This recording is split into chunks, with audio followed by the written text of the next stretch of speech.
Howdy, howdy, everyone! Finally, we are back live. Welcome to Babble with Bronies. Of course, you guys know me. I am your host, Everlasting Joy. Oh, yeah, we've had our fun little hiatus, but there is a reason for that, and I gotta quit some stuff here. Forgive me for that. Now, yeah, let me explain a little bit about this hiatus that we had here because there is something that I do wish to disseminate to you guys, the general population. As we said before we went on this break, just before Christmas, we said Babble with Bronies, the entity, was going to be moving to a different website, that we were going to set one up um, and basically move. Well, that kind of went down the tube. I say kind of for a reason. We've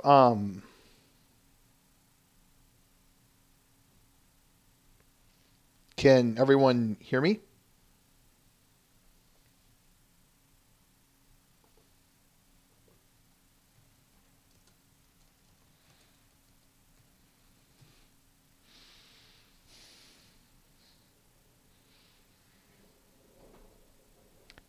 Hello?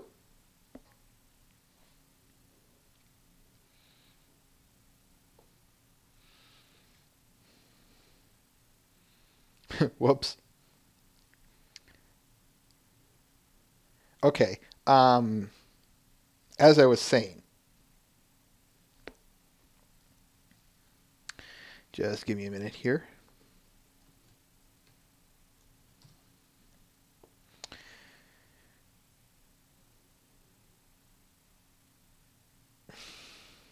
We'll Okay. So as I was saying, since you guys can hear me, and since Mr. Ben is in on this, being the staff member and all, I will. I'll just start over. As I was saying, we were before our little Christmas hiatus here. We said we were going to move to a different site. Well, sort of. We still are in that phase, but sort of. We were approached by some people from where I will not say, not yet, not until it goes through, and I'll get to that in a second. We were approached by some people to basically bring the show to them. What was it I was going to say? Oh yes, they said to us, we have to.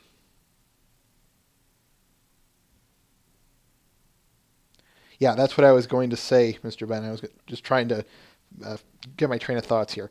As I said, we were approached by some people. I won't say who. Don't ask Mr. Ben. Don't ask me. We won't say until things finalized. We were asked to bring our site to theirs. Now, as it currently sits, and to be fair, I probably would have kept this. I would have told you this if and when the deal went through. However, I'm telling you guys this because it begs the question, wait a minute, didn't you guys say you were going to move to a different site over the Christmas break? Why are we still on the Tripod website? This is why I'm telling you guys this. So, as it currently sits, we are still waiting on their word. I contacted with these people. We got in contact with them not too long ago, yesterday, and we'll get an answer sometime this week. When we do, or I should say, if and when we do, we will announce it. Now, if we do get, if the move does happen, we will announce it on our sites when we can. I'm going to assume it can be right away, but for the sake of argument, let's just say that they say hold off on the announcement until such and such a day. don't know why. Just work with me here. But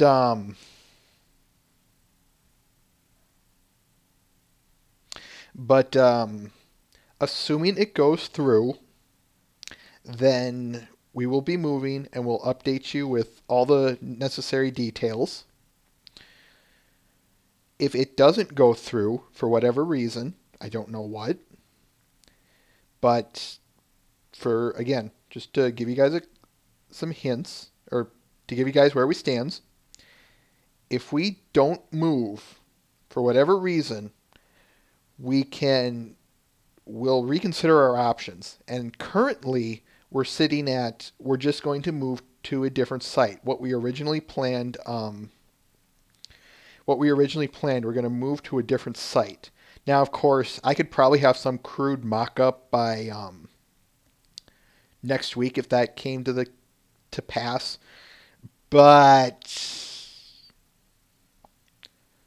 I'll fancy it up, of course. The point I'm trying to make is that we will be moving from tripod eventually.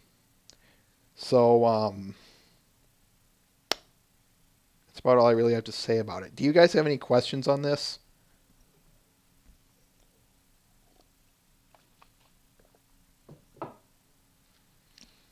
Oh, one thing I will note.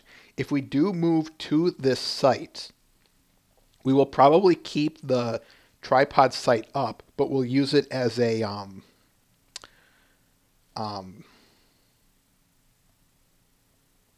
we would keep the tripod site up, but use it mostly as an archiving site. And maybe some various other oddball things that are exclusive to BWB. But to be honest, I don't see anything beyond the archives happening. You never know, but it will stay up. And like I said, we'll fill you in when it comes to pass. But like I said, I wanted to tell you guys this because how could it take us 4 weeks to not move to a bloody website? But as I said, any question?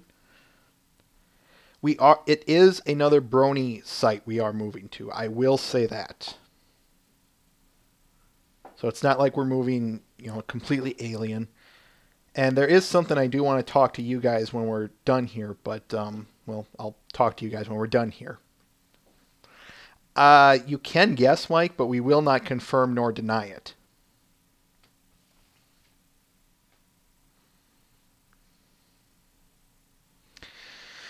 There was some other announcements, but I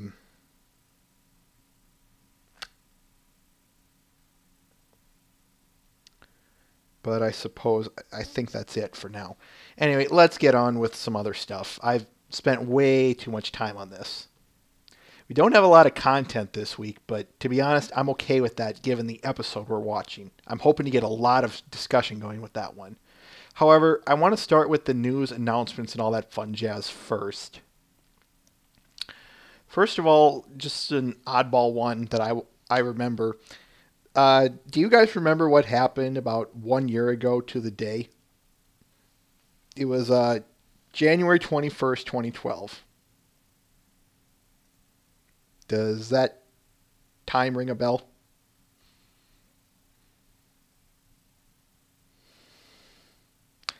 Bingo, Trig.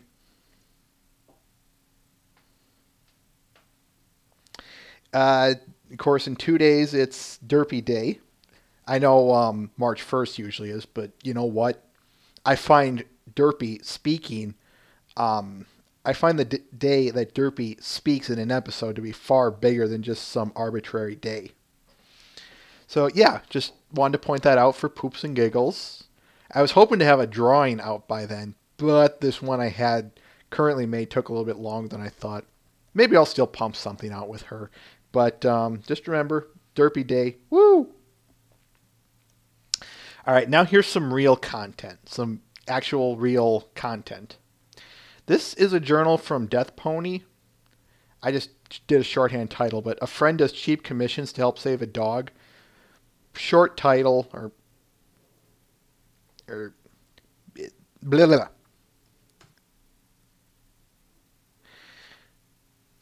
What I will say is the title pretty much says it. if you're looking for a commission for an art piece, a friend of Death Ponies will do this for you. He doesn't say much, which, thank you, I don't need a long journal to have to scan through here. But if you're interested, there's something to look into. Kind of wish he was here to get us a little more into it, but I guess I don't. But, oh well, that's okay. And last on the news list, from, of course, our good friends from EQM, or Discord's domain if you prefer, Magical Mystery Cure episode synopsis has been revealed. There's the link. Quote, when Twilight casts a spell that switches the cutie marks and destinies, the only way to reverse the spell is by writing her own magic. Alright, I want to hear your guys' speculations on this stuff. To me, this sounds like a walk in your shoes type of episode. Or in other words, a body swap. And to be honest, I'd be all over that. If anything, putting such a unique twist on things would be kind of cool. But, who knows? Like I said, I kind of want to hear what you guys have to say about it.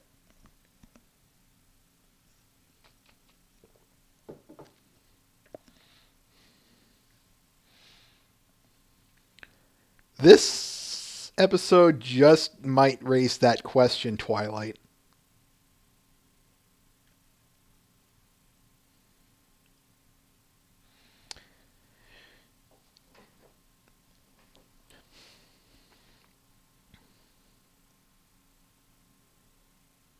I'm reading your comment, Tragan. I'm just trying to respond to it or not. I sometimes wonder if people expect too much. I know I'm going off a little bit, but I don't know. This kind of... I don't know. I'm honestly not sure.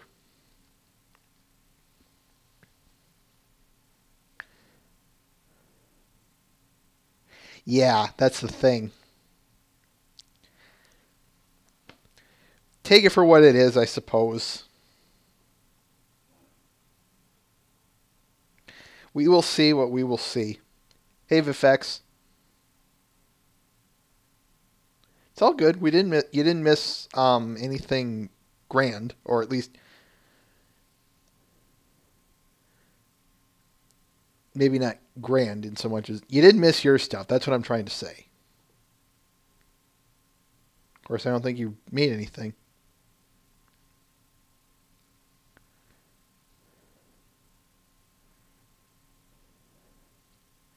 Anyway, let's move into the art and videos, all that fun content. I think I'm going to start with the videos this time because, well, just because.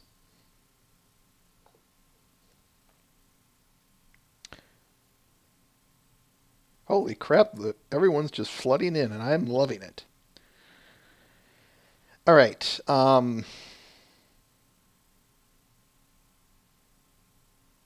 Howdy, Muffinshire.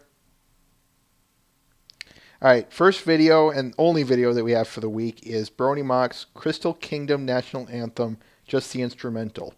If I recall right, he said they were going to create a speaking one, or they'd have a vocal, that's what I'm looking for. They'd have a vocal to it, but we'll see what happens. I'm not sure what they said. Anyway, without further ado.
That was the Crystal Kingdom National Anthem by Brony Mock of Brony Off. Muffinshire, I'm seeing that. Is the streaming still good, folks? I just got some messaging on my bar down here. Just curious if it's all good. Okay, that's good then. Now then, as I said, that was the only video we had for the week. Hopefully it smooths things out. It's saying perfect streaming now, so again. Alright, now let's get into the art and all that fun jazz, shall we? I'm just hoping that some of the folks whom I invited, whose stuff I'm using, there are a couple of new folks that I'm using, and I'm just hoping that I don't, it's not memj0123 all over again.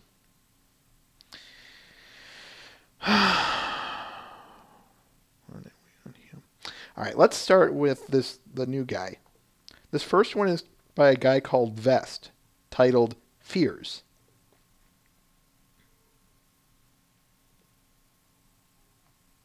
You did, Vifex?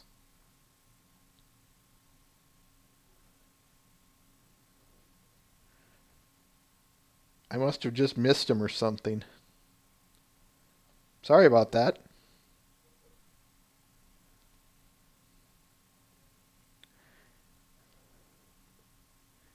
Here it is a little bigger.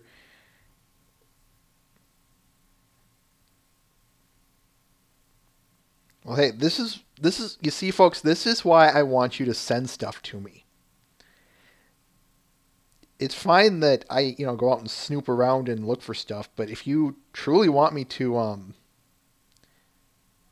get it, send it to me. However, of course, I do say, I'll keep tabs on you, so. Again, Vifex, I'm sorry. Anyway, let's talk about this now. If you notice, there's a great reflection in this pool here. By the way, here's the link.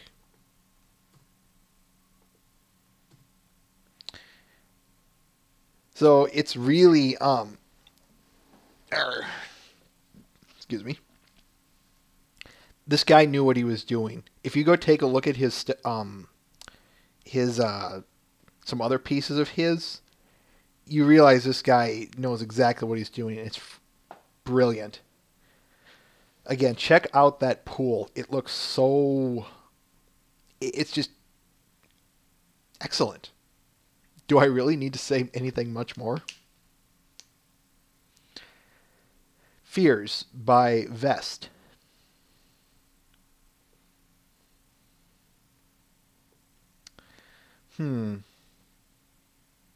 Let's go with this one. Next one is by Pixel Kitties, titled Literally Seriously.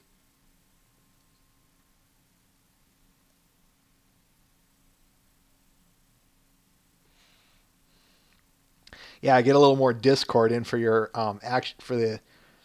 We get some more Discord. That's what I'm trying to say, folks. So, while Brandon and Kelly are in Washington, D.C. to meet the president, Kelly wants to kiss him, but she just broke up with Dylan. Meanwhile, back at the carnival, Donna meets R&B sensation Babyface and... I'm a princess!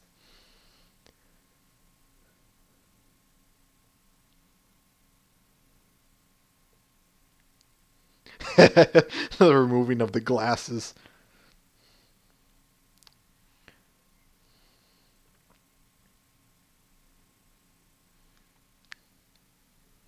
Okay, you're obviously not taking this conversation seriously.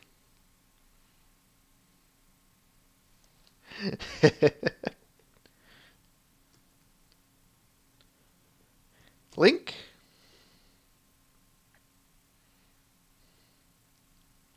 Literally Seriously by Pixel Kitties. Alright.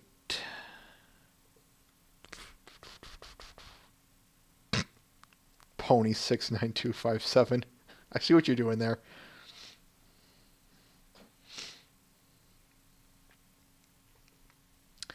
Oh, which one? Which one? Which one? Okay, let's go with this one. The next one is by Cold Steel Stallion, titled The Last Marshmallow. This one was one of my favorites of the week. I liked this one. This bloody control bar.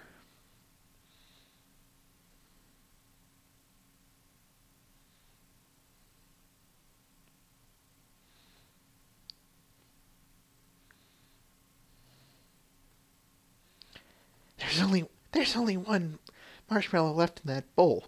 Sweetie Belle probably won't mind if I take it. I should take that last marshmallow before Rarity gets it.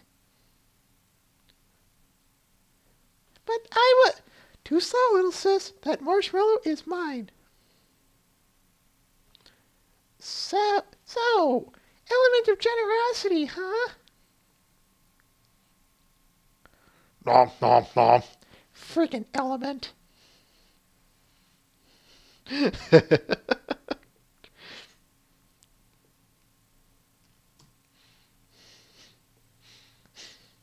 Yeah, Pony, I know. Let me just put it this way. You come to here to listen. If you're coming here to listen to me recreate the voices for these comics, you're not going to get it. You're going to get these goofy falsettos.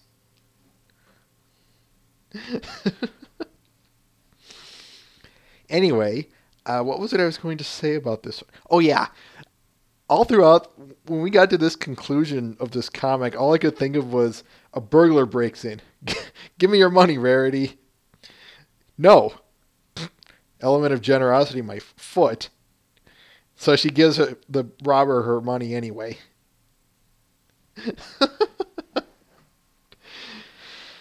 Anyway, The Last Marshmallow by Colt Steel Stallion.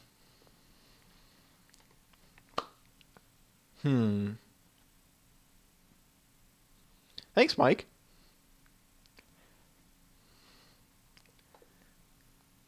That reminds me I didn't do this. Get that going. There we go. Phones are up. All right, next one. We're going to go with this one by Vardis Touch, titled Too Late. Yeah, and there goes my voice. Try and get a good picture on this one.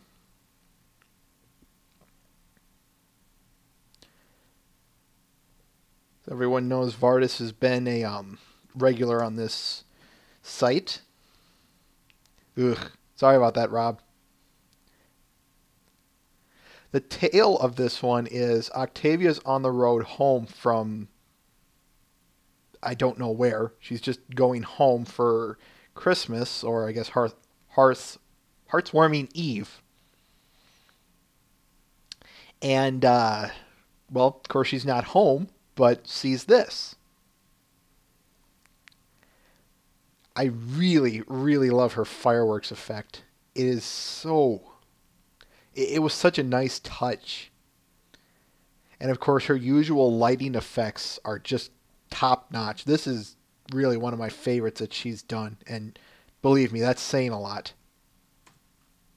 There's the link. Or yeah, it was for New Year's, not Heartswarming Eve, but meeting New Year on the street coming home. But Too Late by Vardis Touch.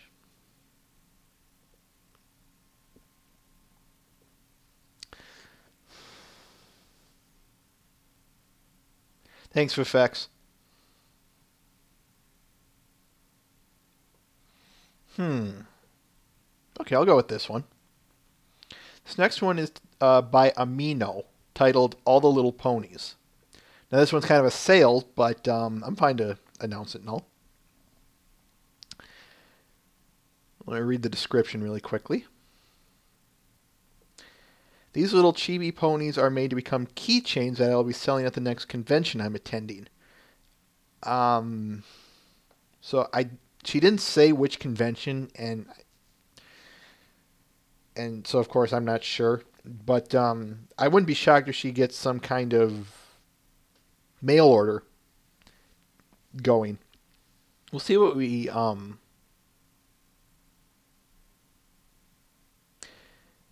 Maybe I'll contact her about that. See if any of you guys are interested, I can contact her, or of course you can too. Well, doesn't matter. We'll contact her and ask her about ordering these if you're interested. Anyway, All the Little Ponies by Amino. Or Aminu, I'm not sure how exactly you pronounce her name, but hopefully I'm pronouncing it right in some respect. By the way, I have to say the vinyl scratch one is always so darn cute to me. That one always gets me. That's the cutest. She does ask which the cutest one is, so put which one you want in the which one you think is the cutest in the messages here. If of course you so choose. Hold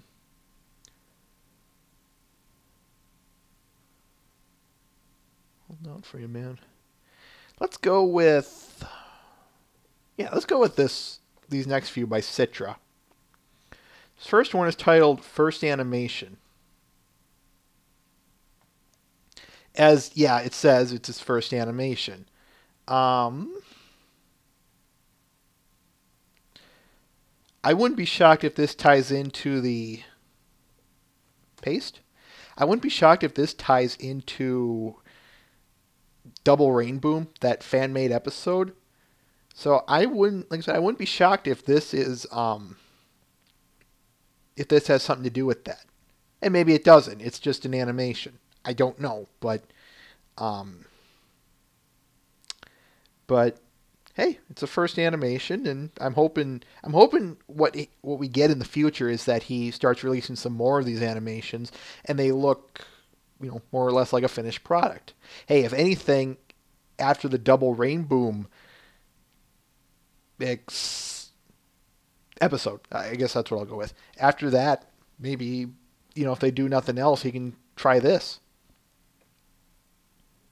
First animation by Citra 360. And, of course, in more advertising news,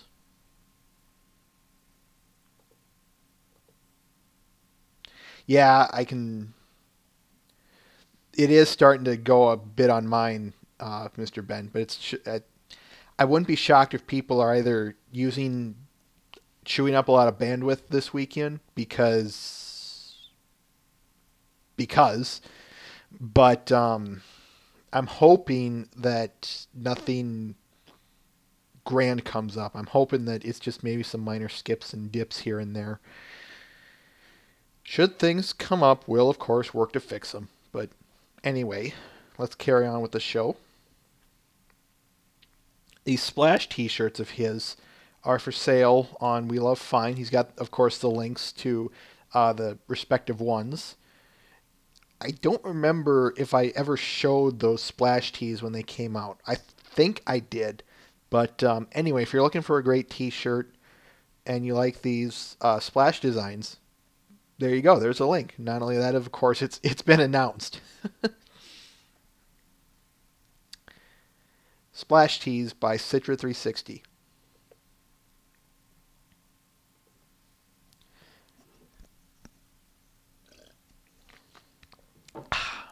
Good water. All right. Yeah, we'll go with this one next. This next one is from our good friend Gray Radian, titled At the Galloping Gala, Humanized.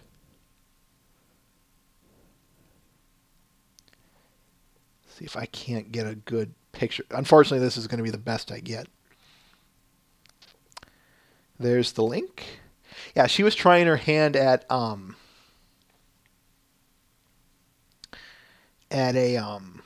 let me read the description here.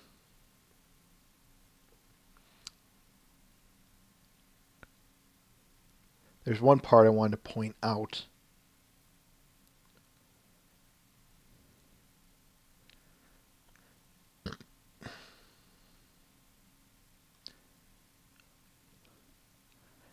Well, okay, I guess that was enough.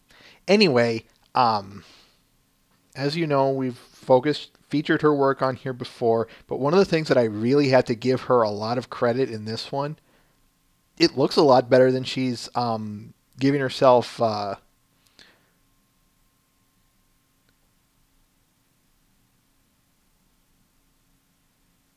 Just reading some of the text here. Yeah, she intentionally drew it in an anime manga style because she's going to a convention that focuses on this, if I recall right, and she'll be selling this stuff here. Or at least this is one of the things she'll be selling there. That's what I'm trying to say. Much like I said with Vardis Touch, one of the things I really like about this is her lighting. Now, of course, the Grand Galloping Gala, it's bright lights and whatnots.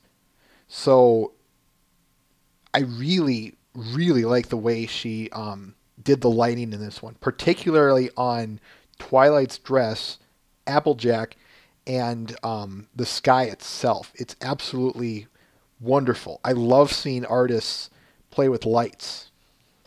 Something that, well, I guess, yeah, that's just it. I just love seeing them play with lights. All right. I do kind of wish Rarity was a little bit more closer and a little bit more visible. The darkness around her kind of takes her out, but that's just me. This is At the Galloping Gala, humanized by Gray Radian.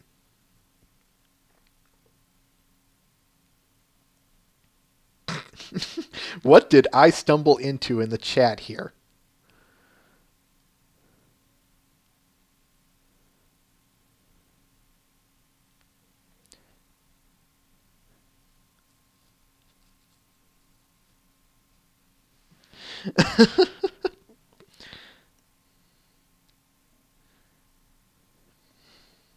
You guys are crazy. And I would have it no other way. Alright, this next one, of course, by our good friend Nasty Lady, titled Trees, Gears, and Fireflies. I have not, Mr. Ben.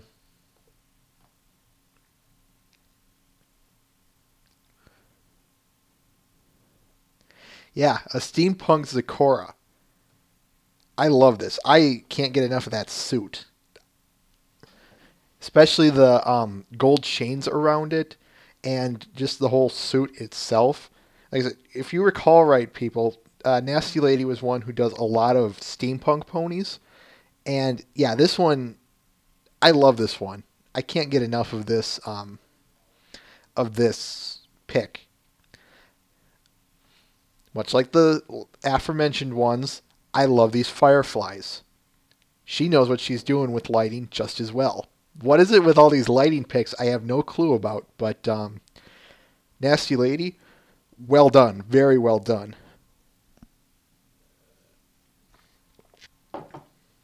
Good, I did get it up.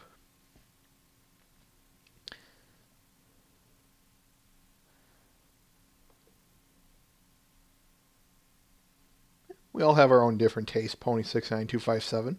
It's completely fine.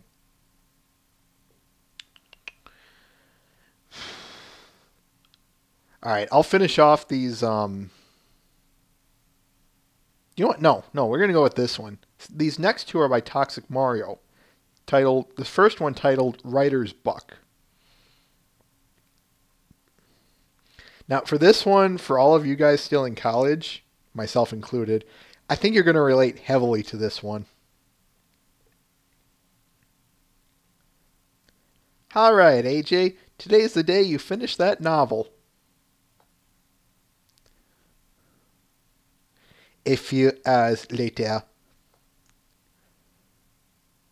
Okay, let's see what I've got so far. By the way, check in the background there.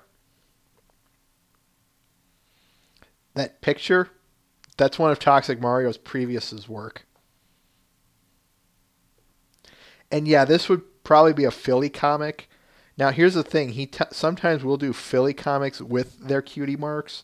So, some people have complained about that before. Personally, I don't care. That's just the way he chooses to draw things. And that's fine. Anyway, carrying on here.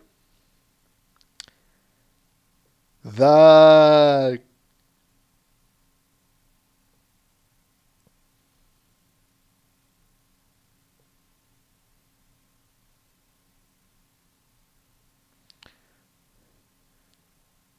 Well, that's plenty of progress for one day.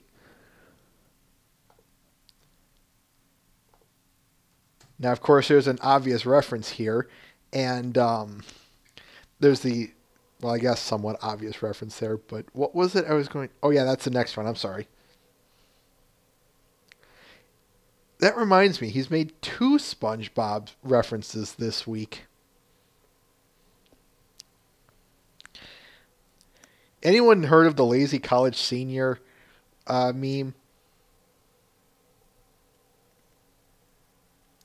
That's... Yeah, the guy you're hearing pretty much embodies that.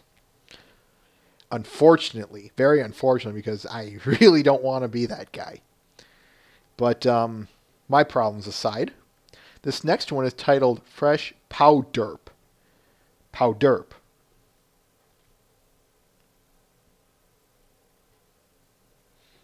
Yay, it doesn't have text. I forgot that.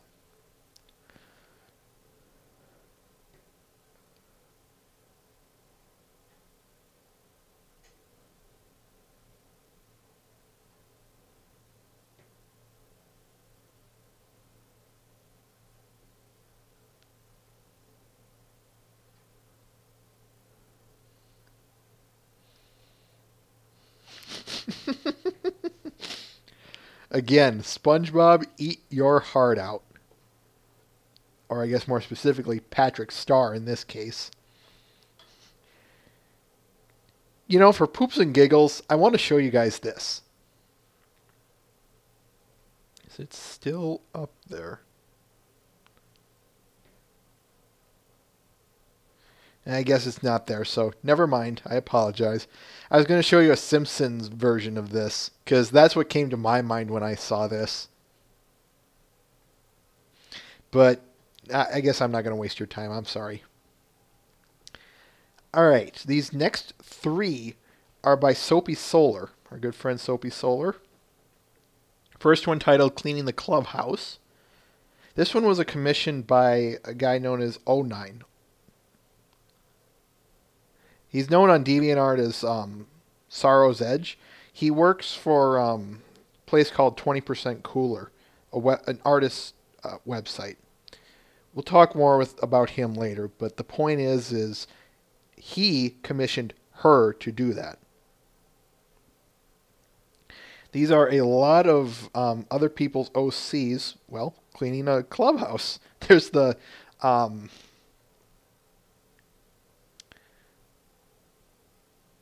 There's the link. And unfortunately, we don't get who all these people are. But what I will say is, yeah, the guy, O9 is in here. And, well, I guess most of it speaks for itself.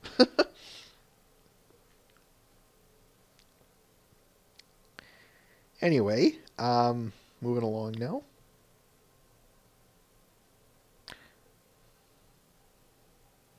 This next one is titled Fluttershy. This too, I think, if I recall right, this one was not a commission. Yeah, this one is just her, she was trying to copy a person known as Pony Killer X's style. But, Fluttershy. Link. One of the nice things about this is that she is branching out. I didn't get a good look at Pony Killer X's style. I think I did, but unfortunately I was stupid enough to not look it over again. So my apologies, folks, as to my faulty knowledge on this. But good job, Soapy. I like that you are trying some, something a little different. Not a bad idea. She's always putting big eyes in hers, and I love her for it.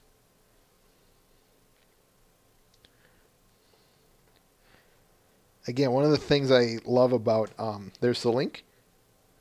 Oh, I already sent it to you. I'm sorry. One of the things that I love about Soapy is that she does her own unique style. Much like Amino, I don't hate people being a little more creative. And don't get me wrong, if you draw show accurate or high detail, that's just fine. I like that just as well.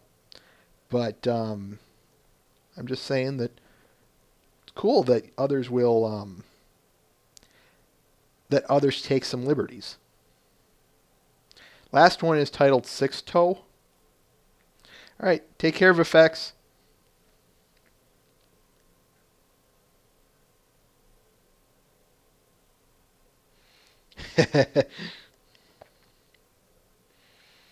I must go now. My people, my planet needs me. Can't whistle. There we go. This is a gift to 09. If I recall right, Six Toe has something to do with him. I think it's his sister, his real life sister. But I'm not sure. I'm not going to speculate beyond that. Anyway, the link. Check it out.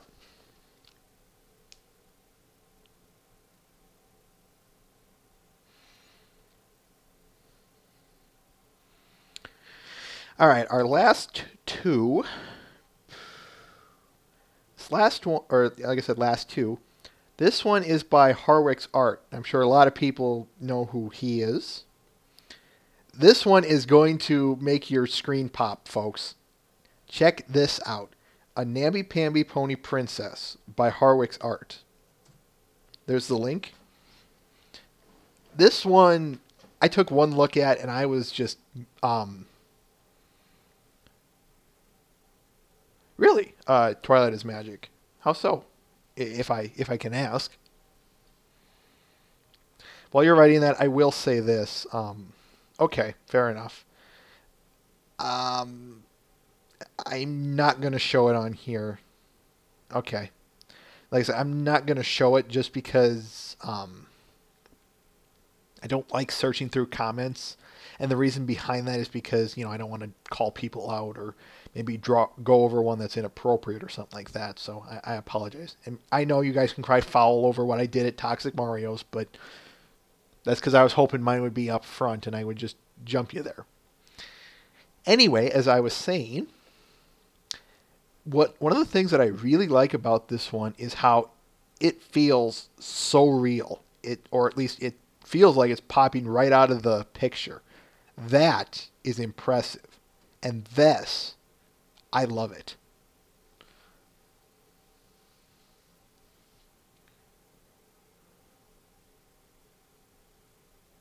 It's understandable, Mr. Ben. All right. Last one. This one's a little bit special. This one is titled Pinkie Pie at the Lake by Reki. Now, I was hoping he would be here so we could also congratulate him on 1,000 watchers. But, oh well. This one, the reason it's so special is because guess who asked him to draw this? If you guessed Andrea Libman, you would be correct. Get you the link.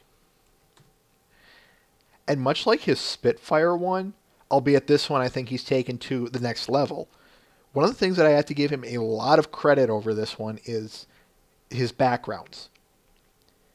For anyone who's been watching us display his art, he doesn't show a lot of backgrounds. And while I've always said, that's no big deal, I do like that he is starting to go to make unique and colorful backgrounds.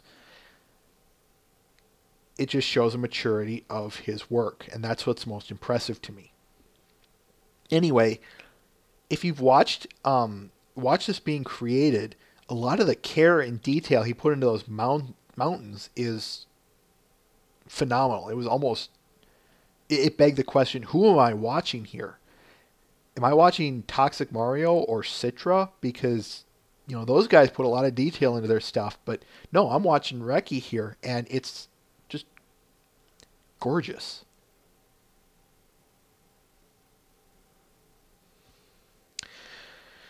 So, like I said, I want to also congratulate him on 1,000 watchers. He does have a little thing that goes with it, a little art piece, but I kind of figured probably not worth it to show.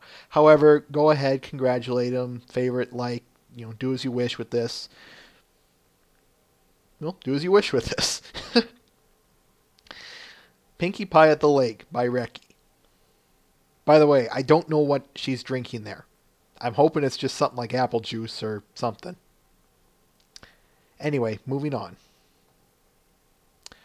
That is about all we have for...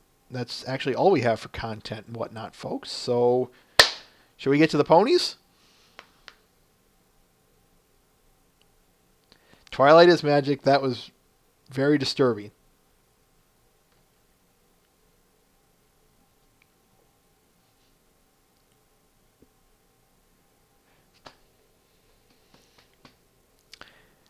Of course this would happen. Hello, Harwick. You just missed your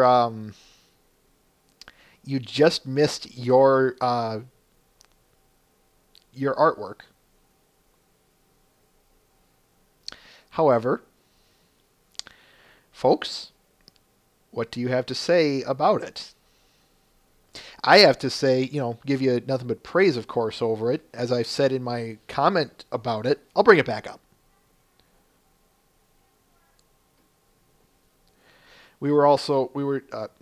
Come on. Sorry about that, folks.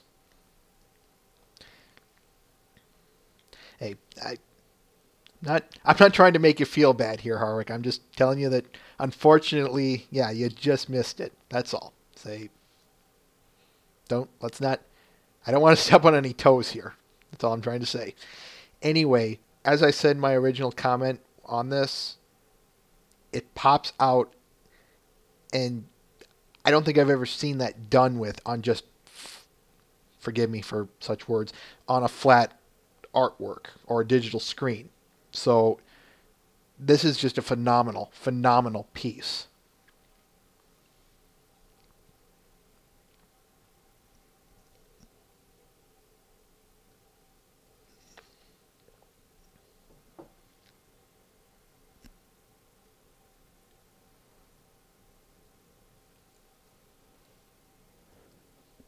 You're welcome.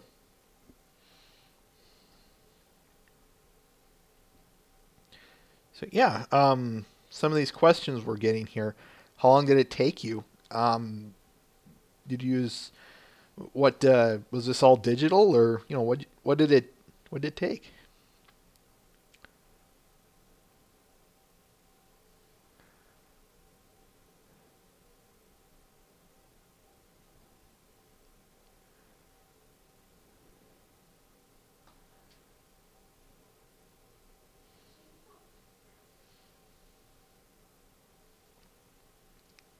All right.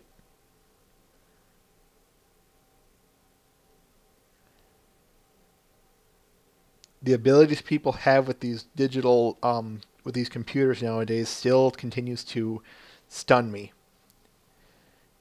Again, go watch a live stream of someone, and what they can create is just amazing. That's the best way of putting it.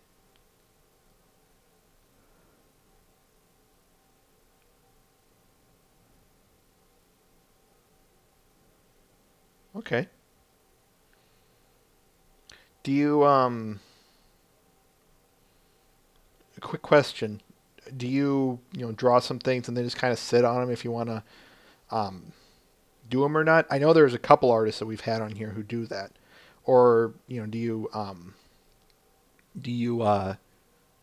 or is this just some kind of exception that just kind of fell on the wayside until you picked it back up?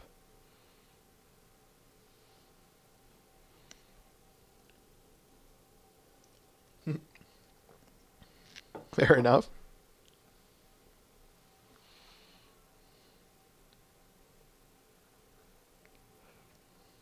So I'll bring my ugly mug up here for a moment. Okay, I know that feeling. I can tell you that right off bat.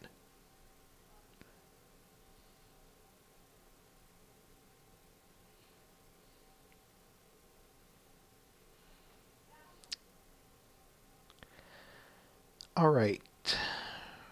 Anything else? Because well, yeah. Harwick, anything else?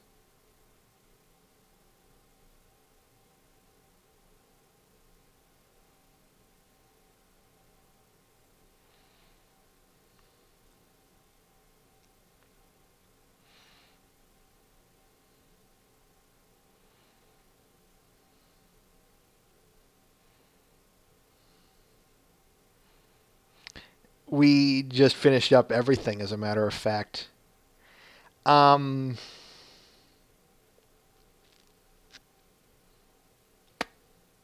tell you what I can do, though. We'll carry on with the show, but I'll send you some of the links of other stuff that we saw if you're interested. Because I do kind of want to get the episode going here. All right. So as I said, that's all, folks, for the art and whatnot. So, shall we get to the ponies?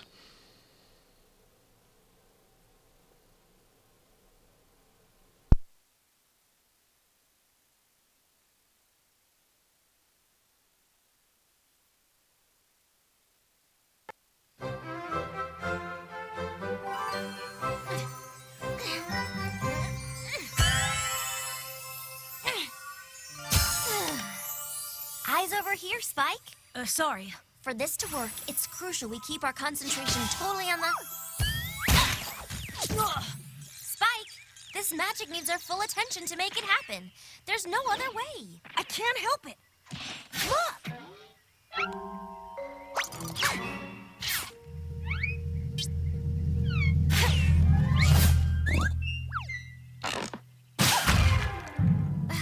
Never mind her. She's just being Pinkie Pie. Super extra Pinkie Pie today.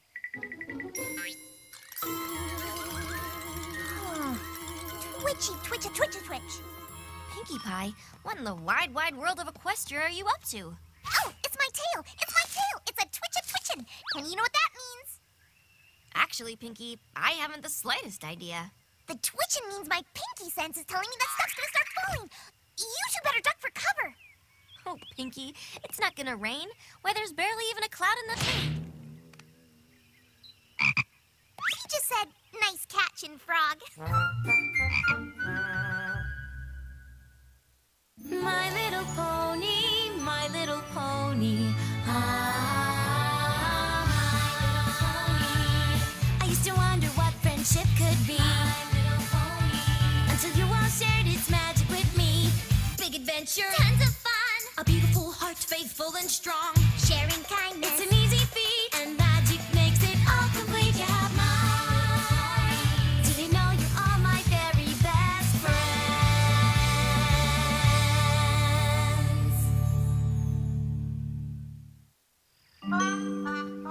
Oh, I'm so sorry. You okay, Twilight Sparkle? I just couldn't stand to see the pond getting so overpopulated, what with the frogs all hopping into each other and all, so I decided to fly as many as I can on over to Froggy Bottom Bog. Of course you did. Bye-bye. Twilight? You got a little something on your face there. Oh, really? Did your pinky sense tell you that, too? Nah, I could just see it. La la la la la la la. Come on, Spike. Let's continue our practice session where there's a little less commotion. Wow, that was amazing! Pinkie Pie predicted something would fall, and it did! Oh, come on. She said something would fall, and a frog just happened to fall right around the same time. A coincidence. Nothing else to it. My tail, my tail! Twitch, twitch, twitch, twitch! Something else is gonna fall! Oh, Pinkie, please. Nothing else is gonna fall. Oh no! Twilight fell! Is it safe to go help her? It's okay. My tail stopped twitching. La, la, la, la, la, la, la. That was amazing! Oh, please. Twilight, why are you hanging out in a ditch? Because Pinkie Pie predicted it! Honestly, Spike, she did not.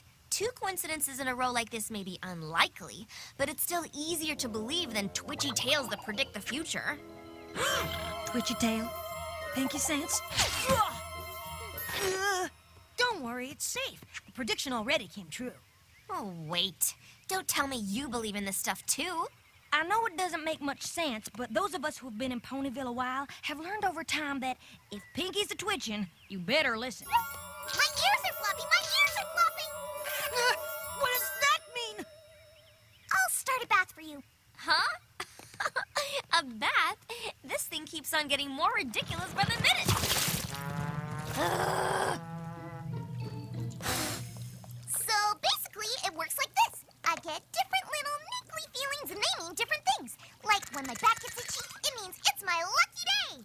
And when my knee gets pinchy, that means something scary's about to happen. Is your knee pinchy now? No, but my shoulder's achy. That means there's an alligator in the tub. How come your knee didn't get pinchy? That isn't just scary, it's downright dangerous. No, it's not, silly. This is my pet alligator, Gummy. He's got no teeth. See? Okay, I get it. Well, I still don't believe all this special power stuff. It's just a bunch of mumbo-jumbo. What's not to believe? You do magic. What's the difference? Huge. For one thing, magic is something you study and practice. It only happens when you decide to do it. And it's meant to make something specific that you choose to happen. With you, it makes no sense at all. That's so not true, Twilight.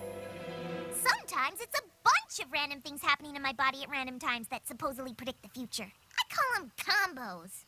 Combos? Sure, you know, like ear flop, then knee twitch, then eye flutter. That means the sky is about to be graced with a beautiful rainbow. Yeah, sure. Uh-oh, I feel combo coming on. Ear flop, eye flutter, knee twitch.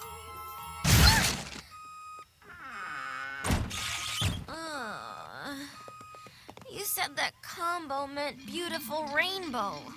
Oh, no. You're thinking of an ear flop, then knee twitch, then eye flutter. This was an ear flop, then eye flutter, then knee twitch. That usually means look out for opening doors. You okay? I don't believe this.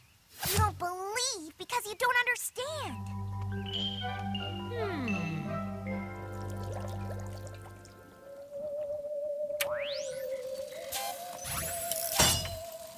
Okay, now when you get another twitch, we'll have all kinds of scientific information. Okie dokie Loki.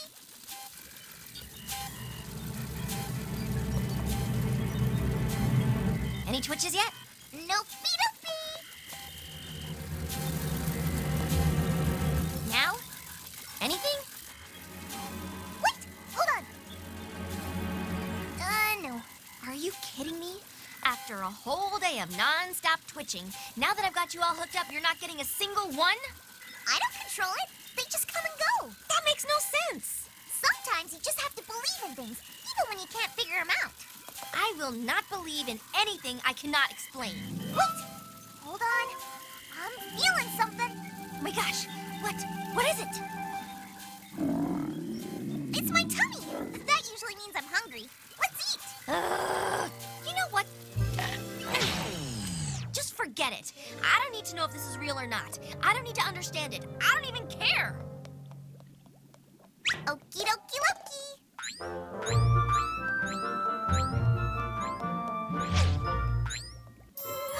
Uh-oh.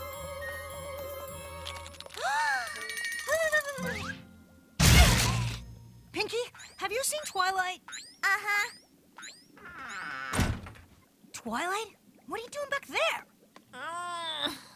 Did you two plan this? Plan what? Ugh, this is ridiculous. This can't be happening. This makes no sense. I have to figure this out.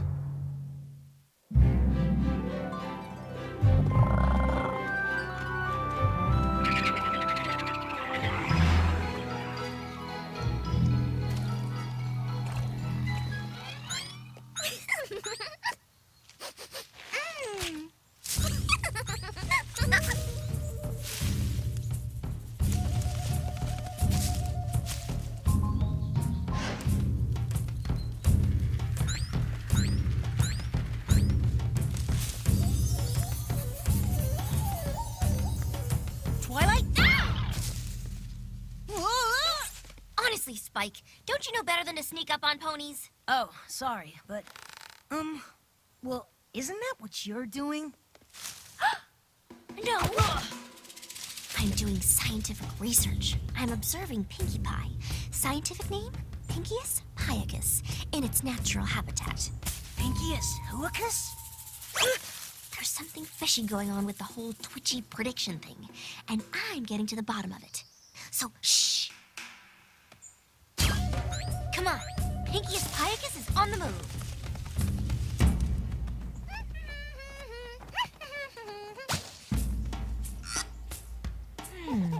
Itchy nose.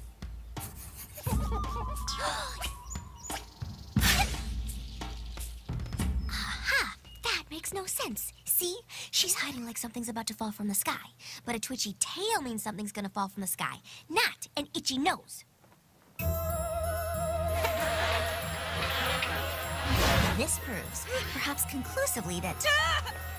Spike, where are you going? I'm trying to teach you the value of scientific...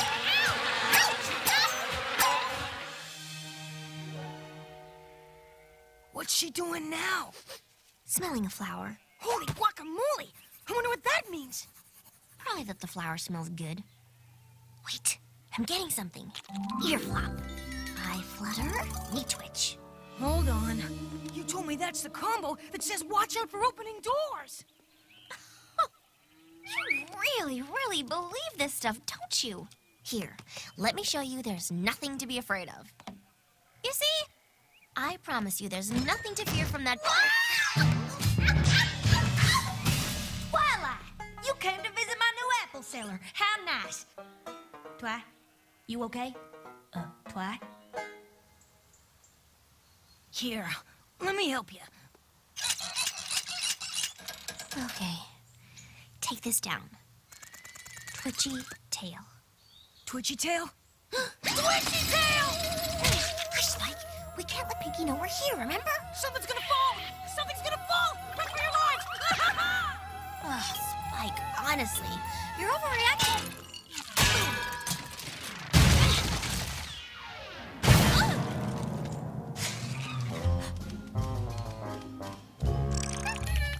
Hey, Applejack. What you doing? Taking more apples to my new apple cellar. How about you, Pinkie? What you doing? Oh, letting Twilight secretly follow me all day without me knowing. You mean you knew all along? Why didn't you tell me? Silly. That would have spoiled the secret. Tail, still twitching? All done. Clear skies from here on in, as far as I can tell. Oh no! What does that one mean? Don't know. Never gotten any like it before. But whatever that shudder's about, it's a doozy. Something you never expect to happen is gonna happen. And it's gonna happen at Froggy Bottom Bog. That's where Fluttershy's headed. Oh no! Is it about her? I'm not sure. We better go and make sure she's okay. Calm down, every pony.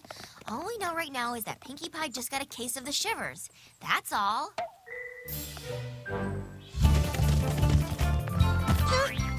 Hey!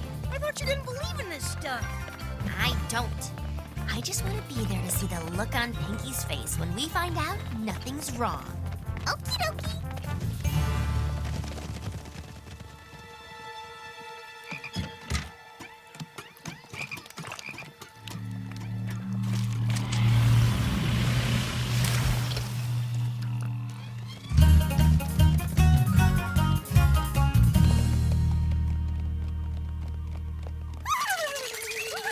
Cold? Need a jacket or something? No thanks. I'm fine. So, what do you think happened to Fluttershy? I hope nothing. I know, but what do you think happened? I'm trying not to think about it. Me too. But I'm thinking about it anyway. Like, what if she exploded? Just exploded? For no reason? Yeah, like, boom! Whoa. I know. What if she exploded and then exploded again? Can you do that? Can you explode twice? Of course not. But what if she exploded and exploded again and then... Oh, you two, stop! She's fine, I'm sure of it. I hope you're right, for Fluttershy's sake. Look! There's Froggy Bottom Bog! Fluttershy! Fluttershy!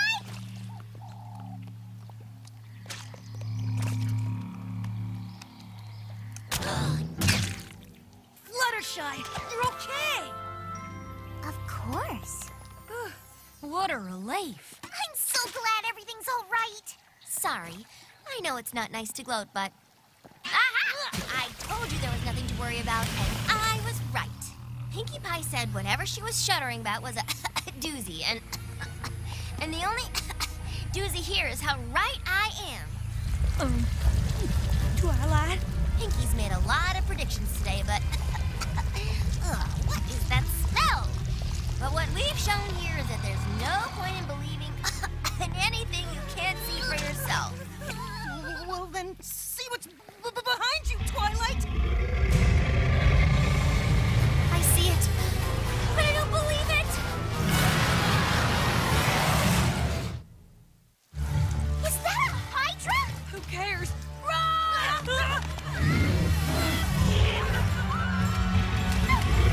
Pinkie, come on!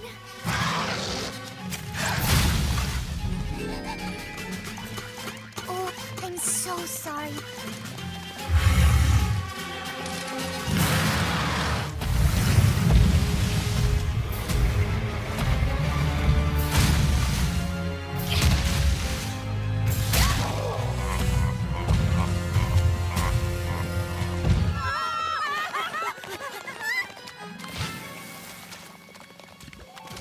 Every pony up that hill. Coming, Spike! Hang on!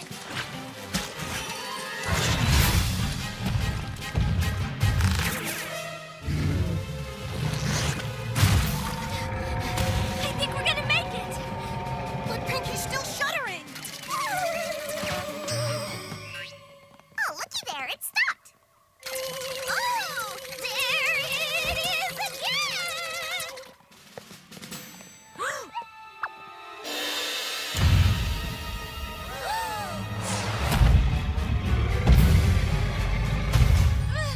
He'll be up here in no time! Quick, one at a time! Cross! Do you know any spells for turning a Hydra into a mouse? No! How about a squirrel? No! How about... No small rodents of any kind! That's too bad. A hop, skip, and a jump! Whoa!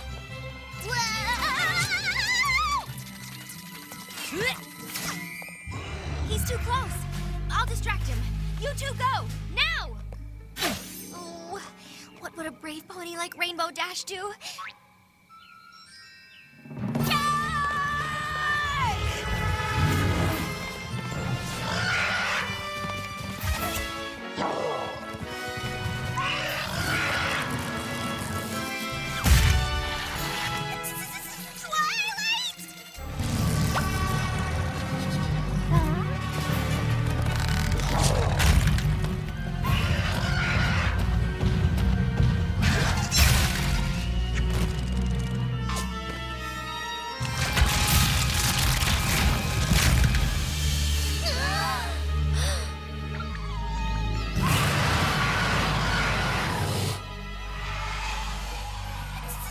Twilight!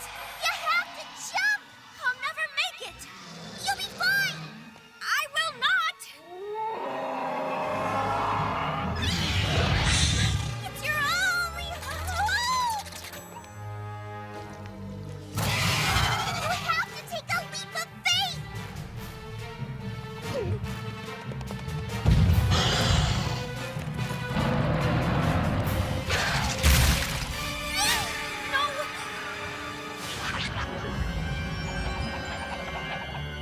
Oh no! No!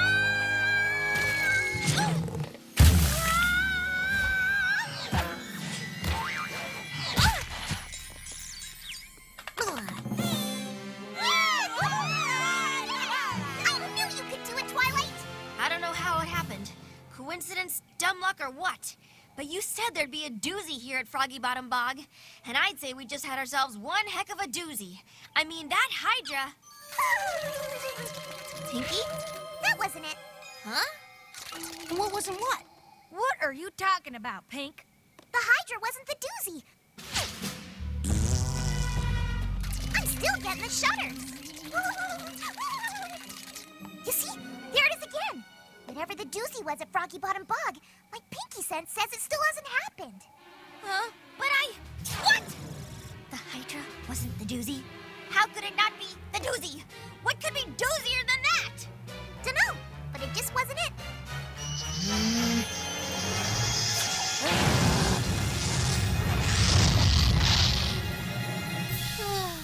I give up. Give what up, Twi? The fight. I can't fight it anymore. I don't understand how, why, or what. But Pinkie's sense somehow makes sense. And I don't see how it does, but it just does. Just because I don't understand doesn't mean it's not true. You mean you believe? Yep. I guess I do.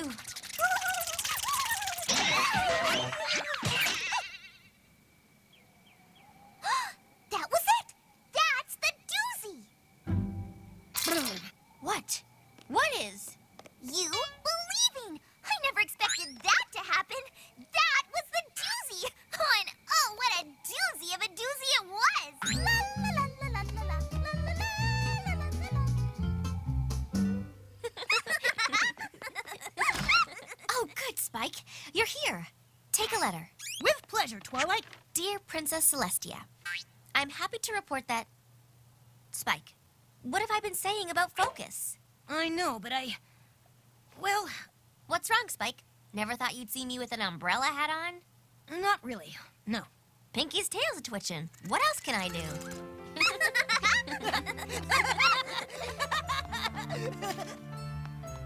I am happy to report that I now realize there are wonderful things in this world you just can't explain. But that doesn't necessarily make them any less true. It just means you have to choose to believe in them. And sometimes it takes a friend to show you the way. Honk. Always your faithful student, Twilight Sparkle.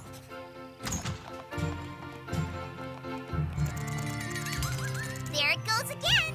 I wonder what's gonna drop out of the sky this time. You never know.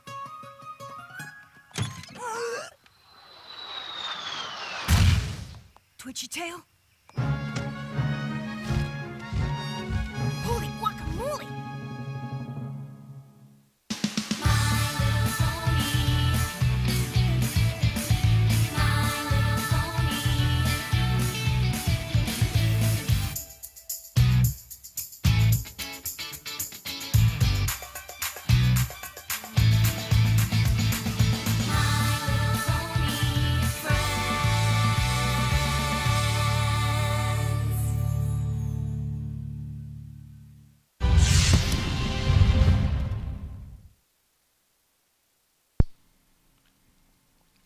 Ladies and gentlemen, Season 1, Episode 15, Feeling Pinkie Keen. So, initial thoughts, comments, all that fun jazz?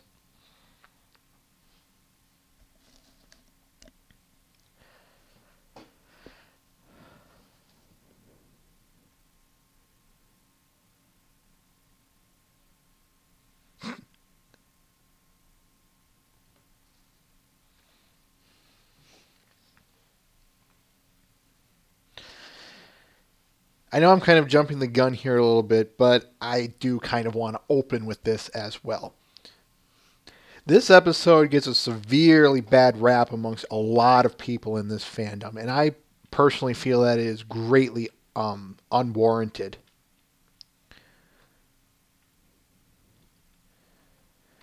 But yeah, this is easily one of my top. It sits somewhere around the top 5 at any time during my favorites of Season 1. And yeah, Mr. Ben, we'll get to that in a second here. But yeah, this is one of my most favorite episodes of Season 1. I don't know where it sits 100%, but yeah, Twi Twice Magic, you're hitting the nail on the head here. It's too many misunderstand this. So let's start out with the biggest elephant in the room right off the bat, folks. Let's play How Many Toes Can I Step On here? Many people tend to misunderstand this one as a science versus religion debate. Well, I'm just going to state something here for a minute. This is a kids show. Why in the name of all things bright and beautiful would they bring up such a debate?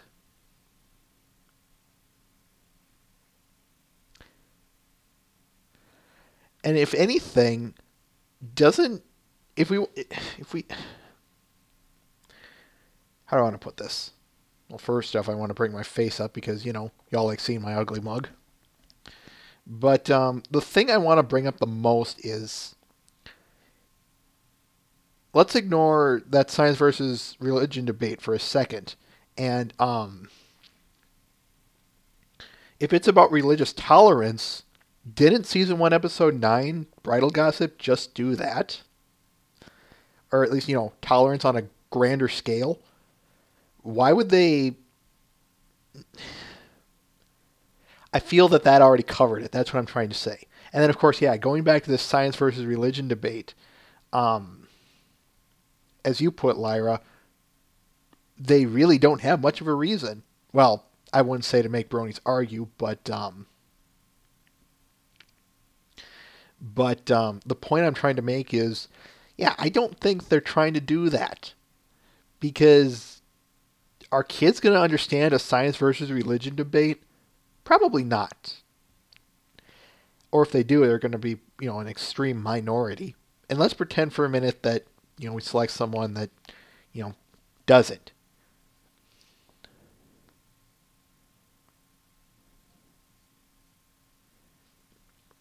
The thing is, Muffinshire, the thing about all of this is, I find that it's more,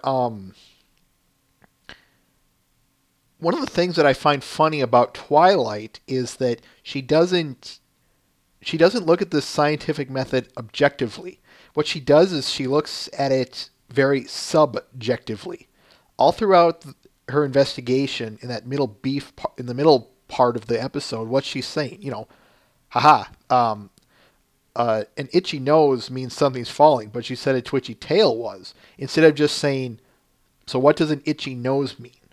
She subjects science so much to her own view of things that she is unwilling to see what's right in front of her. Pinkie's tail starts twitching, her nose starts itching, she gets some kind of combo. Shouldn't that be a cue to look at it a little bit more objectively? That's what I'm trying to say. And you can kind of take it as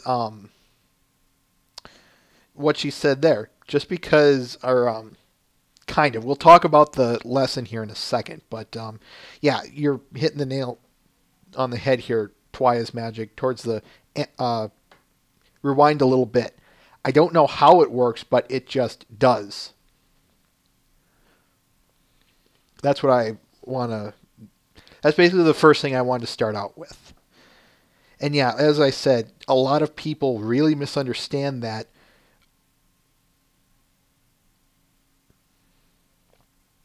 Yeah.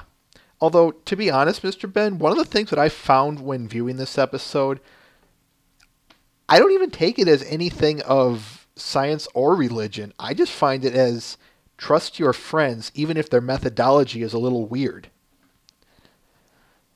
Because Twilight, all throughout the episode, has absolutely no, for lack of a better term, faith in Pinkie's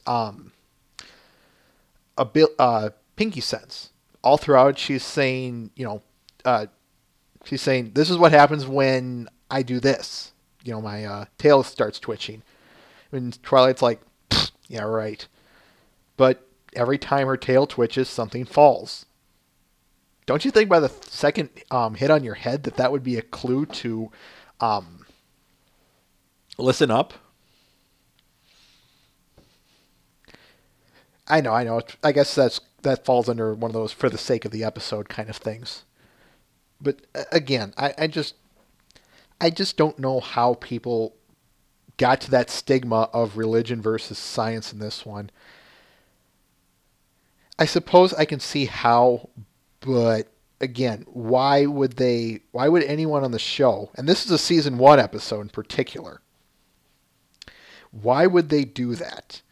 What good would come up with saying one or the other? You're just going to be pissing a lot of people off.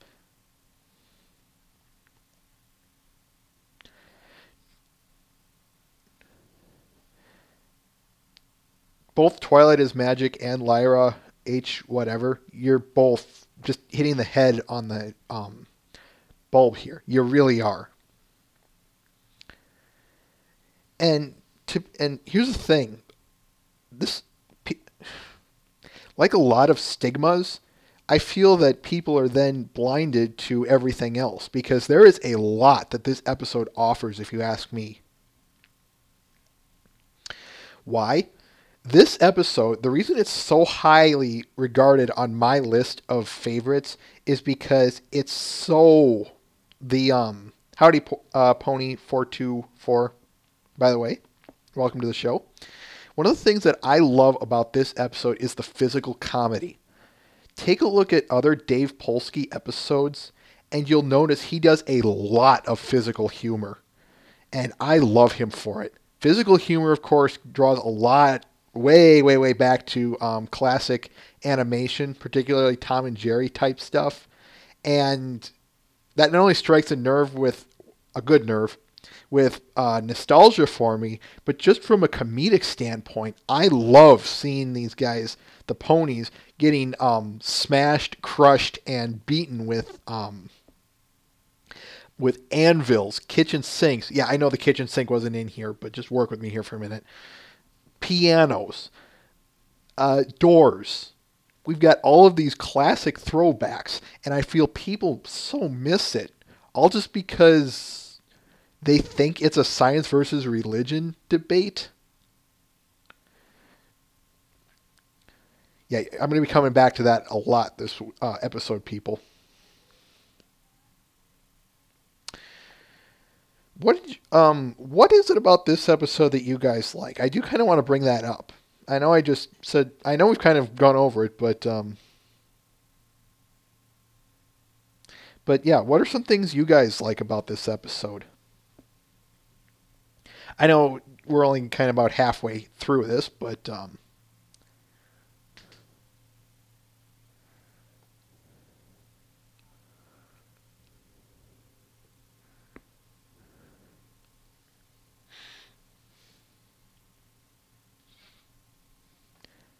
definitely Twilight is Magic, definitely.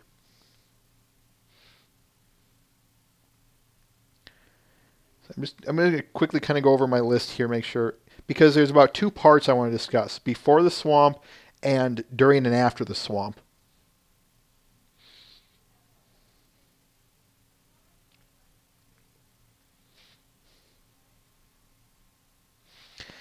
Careful, 424. We don't talk about the new episode. Or at least, that's about all I hope you say. That's okay, that's fine then. There's some factoids I want to bring up here that I want to bring up about this episode. The premise of this episode was based on rheumatism. That's where someone gets mostly aches in their joints when the weather's changing, such as, it's about to rain or something like that. So again, where's the science versus religion debate in that? This episode was, believe it or not, number 8 on the We Heart Ponies fan favorite marathon.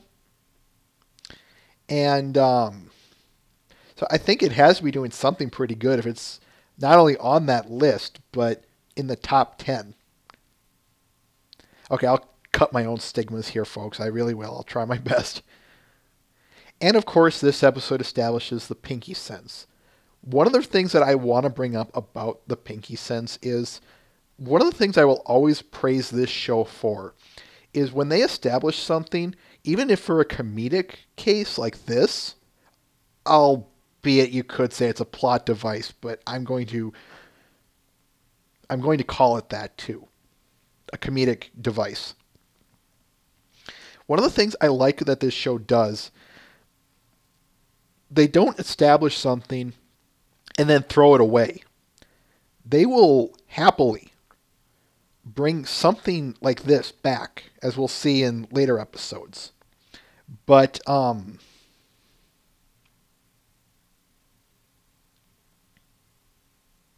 yeah, stuff like that, Mr. Ben. But again, we'll get there when we get there.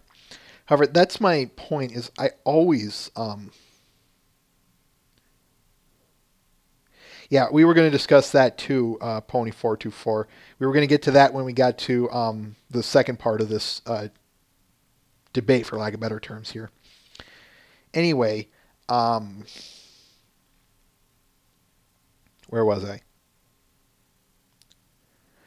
Let's see. Oh yeah, like I said, we'll see some of these reoccurring themes here later. But again, we'll get there when we get there. All right, now let's talk about the swamp and beyond. So of course we have a new Greek mythology-esque creature, the Hydra. Which, first off, I got to say this to whoever thought of that. The Hydra is one of my favorite of all the ancient mythology creatures. A creature that has poisonous footprints, is toxic pretty much all over his body, has an immortal head, and when cut off, grows 2 more back. Yeah, where was Heracles in all of this? I have no clue, but a good Heracles pony coming in to slay it would have been welcomed.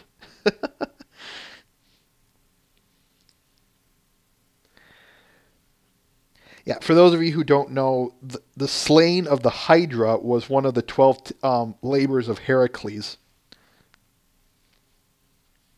Pegasi, Hydras, Minotaurs, Manticores, 3-headed dogs. What Greek monster haven't we adapted? You missed the Chimera, but that would be Discord. Let's see. 424, I like that. Pinkie dressed as Heracles. Of course, that wouldn't be much, but still, that would be cool. A Cyclops, maybe, or Sirens would be a good one. What else is there? We could do, we already mentioned the Chimera. What else is there?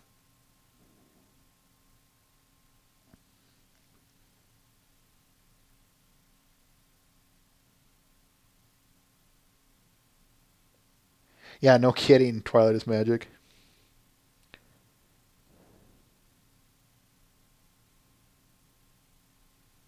Wendigos come from a Native American legend, but again, we'll get there when we get there.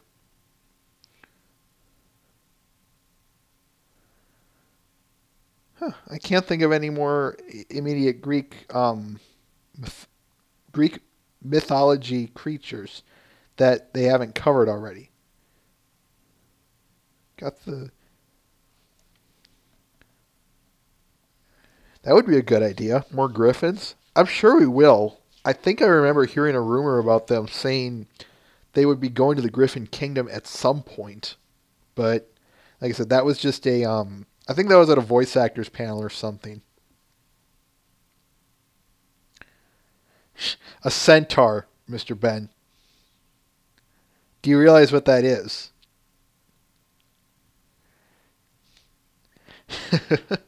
Yeah, I'm just going to leave that one to sit in the minds.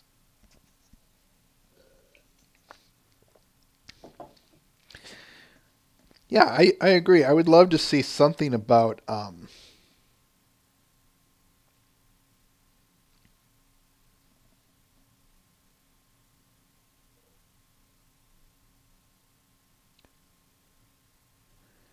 okay, Twilight is magic. 424, do you mean a chimera?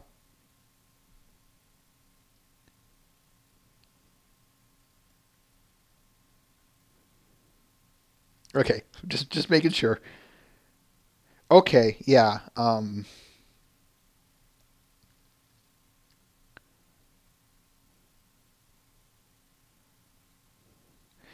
Lyra, we do have a mobile. We should have a mobile streaming, but I'm not sure how it works. So you might be able to run it on Android.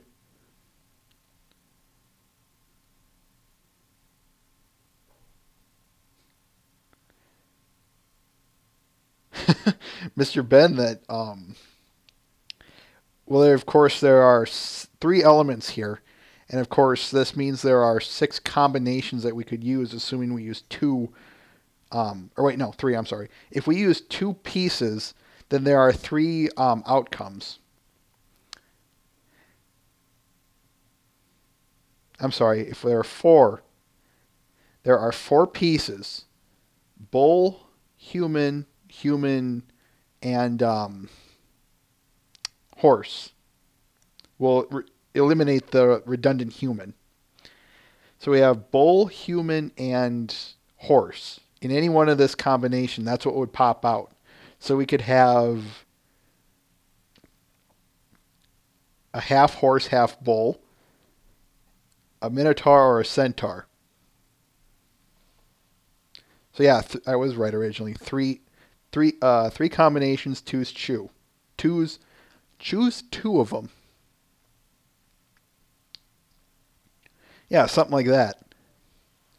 Problem with Medusa is that she's more human than animal, more than anything. Though that would be a cool thing to have pop up out of nowhere. If they did her right. They could probably make her more snake-like. I know some interpretations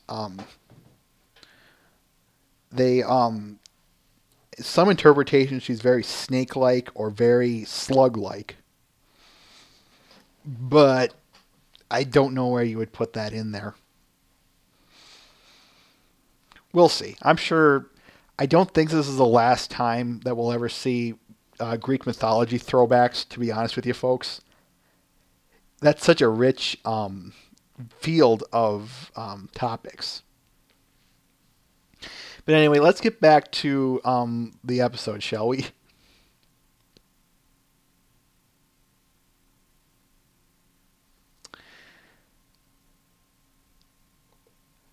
All right. One thing I want to point out is, as I pointed out when we were watching the episode, there was some continuity there I want to point out. Again, while this show tends to have a very loose continuity base to it, I suppose, Fluttershy's little hop, skip, and jump song, I like that. I like that they, again, kind of falling back onto the Pinkie sense spiel I just had. I love how this show uses continuity. I love how they don't forget things. And more importantly, they actually use them.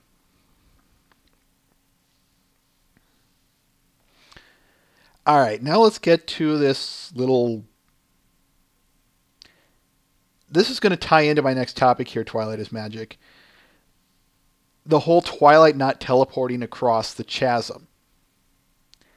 Why do I hear people complaining about this. I still to this day do. And one of the things that I will always personally believe, unless I'm told otherwise, is, as Twilight said earlier in this episode, magic is something that you choose to do, something that you have to do. And I know we've touched base on this beforehand, but as I've said before, magic is, in this universe, not something you can just conjure up easily. It's something that is, it's a force of will.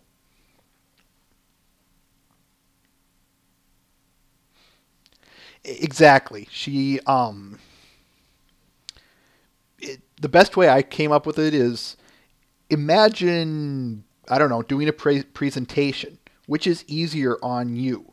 Doing it alone, where there's no one watching, or when someone is watching?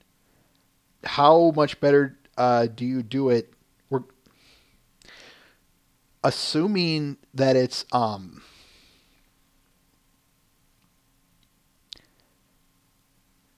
assuming that you do better without the crowd, how much easier is it? Either case, nervousness, panic, about the same. They're the same thing as far as I'm concerned in this argument.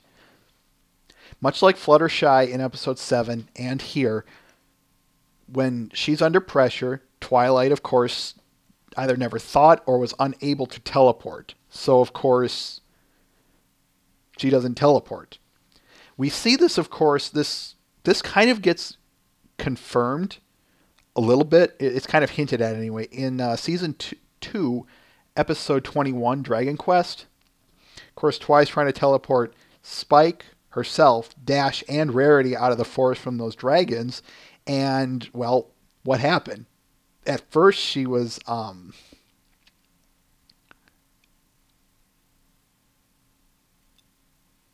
True. Well, it's true. And like I said, what happens first? She falters. She, it fails first. And then, bam, second time works. She gets them out of there. But that's my point I'm trying to make, is that when you're under pressure, how hard is it to do things? It can be pretty difficult for most people, as opposed to a calm mind. Likewise, try teleporting across a chasm with a Hydra right behind you.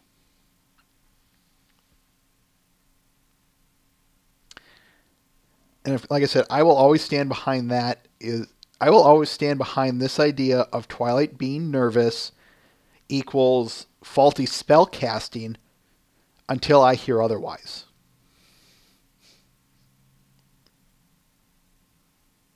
Yeah, 424, you're on the money in that one. But of course, there too, she was under a clear mind. And of course, we'll explore a lot of this growing in skills as we go further in the series. But I will state there that Twilight was in a calm mind, so teleporting would be easy.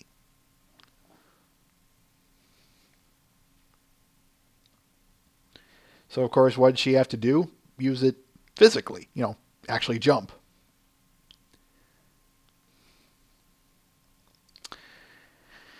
And now we come to the end.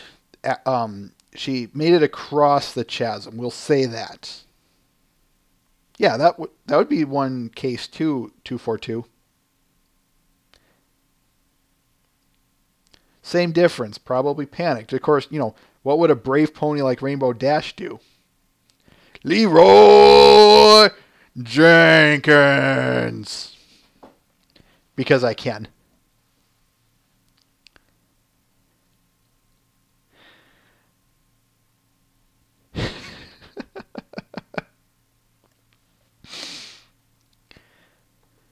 So, of course, I want to bring up the lesson now, folks.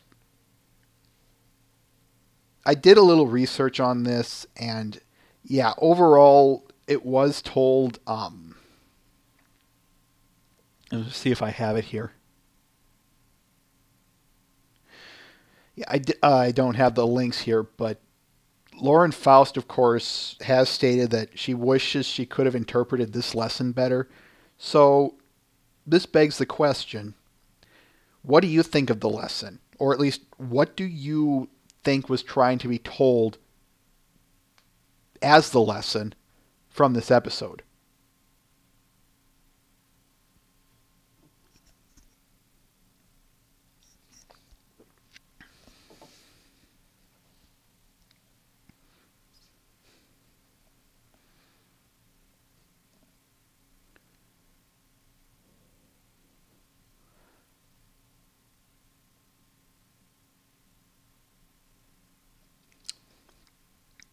The way I see it, as I said beforehand, I feel the lesson is have faith in your friends, even if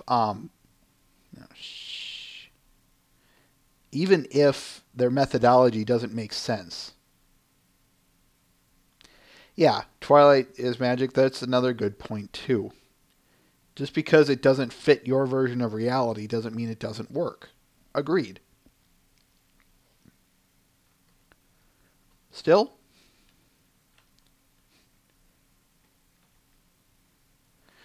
$424, that's not a bad idea as well. I think just trying to imagine, okay, where would the difference in that be, though? And maybe there isn't one.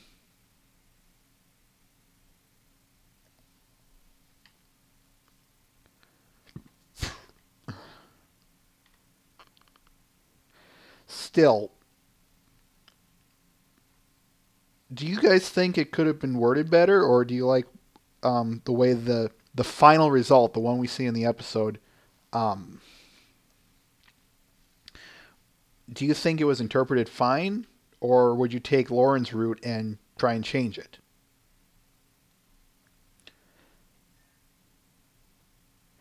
I would say that,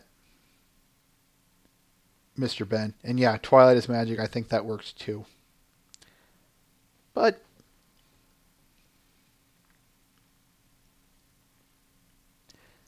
that's a good point, Magic. Take care, Mike. Thanks for dropping by, for hearing what I had to say. Honk! Used to be really good at that.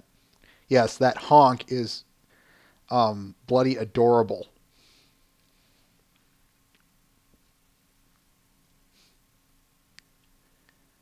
Honk! There we go. Little higher pitch, but it works.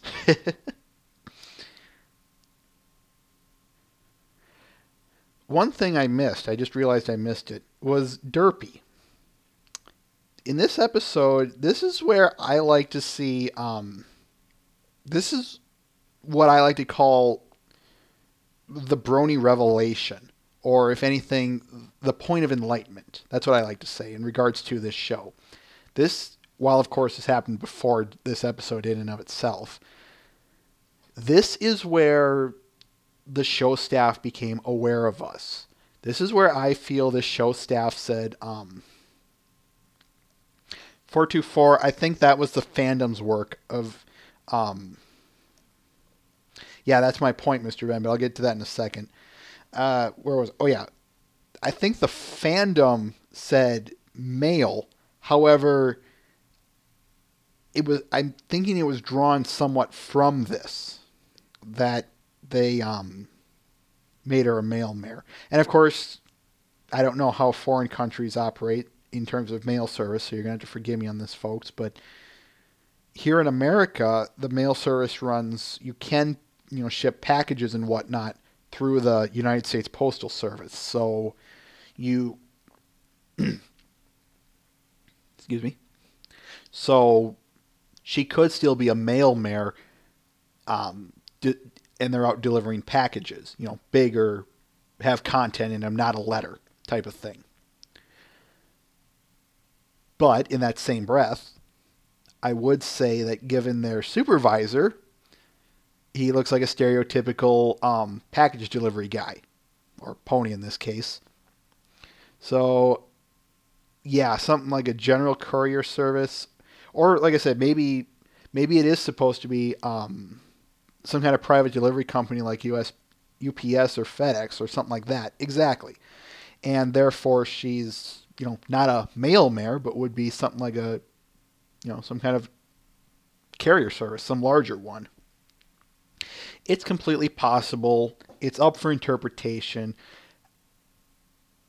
To me, I don't necessarily care if it's she does an all-encompassing broad,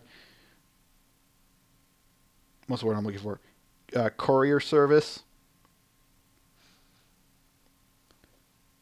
So that's all I'm going to say about that. But the point I did want to make is, like I said, this is where the staff became aware of us, the bronies. This is where the staff recognized that we exist, and at the point of this episode's original airing, we're growing.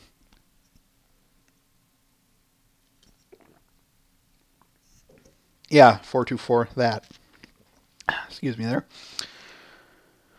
So, I know I already kind of asked you this, but I'm going to, I guess, yeah, I'm going to just give my final thoughts on the episode, and if you guys have any final thoughts or anything you guys want to talk about concerning the episode, we'll go there. As I said, this episode is easily one of my favorite episodes of this season. And to be honest, you'd be surprised how many people I'm finding who are saying they actually like this episode. Though, of course, like I said, I see nothing but stigma after stigma of, this episode is evil! Burn it! The thing I love the most about this episode, it has to be, everything did feel pretty darn on in this episode. The voice acting, the story, the slapstick comedy is, like I said, a staple of Dave Polsky, and I will always love his episodes for that. When especially, one of the things that I am liking about him is I like that he keeps going. If I were him, and I wrote an episode like this that got so terribly misinterpreted, and I had people basically calling for my head, I'd question if I would ever want to continue working on this show. And yet, he still writes for it. And of course, he's been making season 3 episodes, and in my humble opinion, those are some of the best ones of the season. But we'll get there when we get there. And where was I? Oh, yes. As I said earlier, I feel that the stigma that's associated with this episode is not only unwarranted, but incorrect in interpretation. As I have continually stated, why would they ever bring up a science versus religion debate on this episode, or in the show as a whole? That's an extraordinarily adult I'll say concept, for lack of better terms. Do they think kids are going to get that? And more importantly, why would they want to draw such pointless, I suppose, such a pointless debate? I never thought about Gummy. Thanks for bringing that up, 424. We'll get to him when I'm done here. 7361, exactly. It just feels so stupid, as if they're not interpreting things right, or they're just choosing to hold this stigma. Oh, okay. Sorry about that.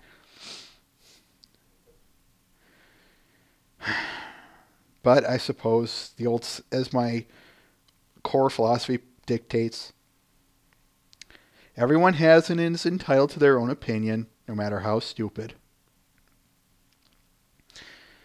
The last thing I do want to bring up is, like I said, if this is anywhere in the We Heart Ponies fan favorite marathon, I think that's saying something pretty good.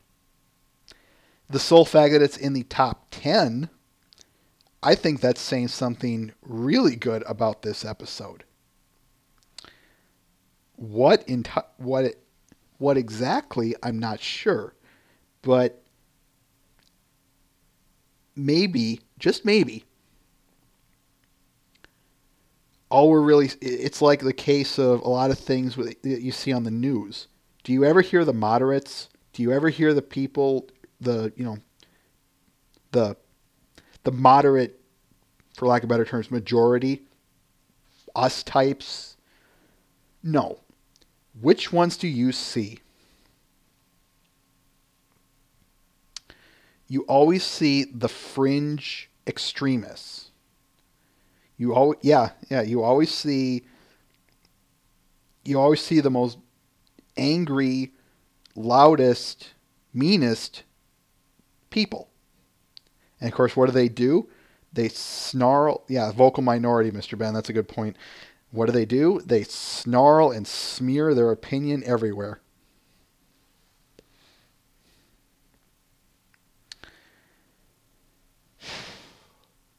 And it's really sad, especially given this episode, how well done it is.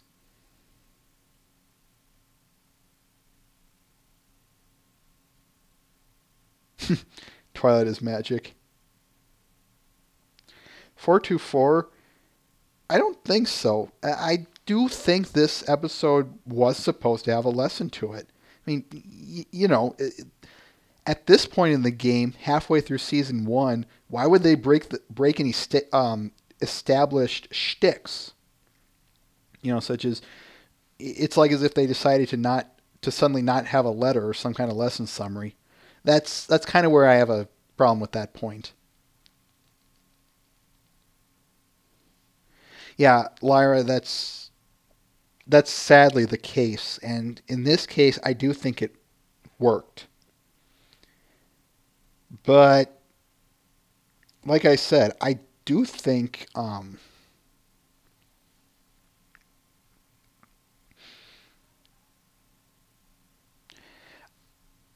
was it I was thinking of? Oh yeah, I do think that lately, like I said earlier, I think people are starting to come around to this episode.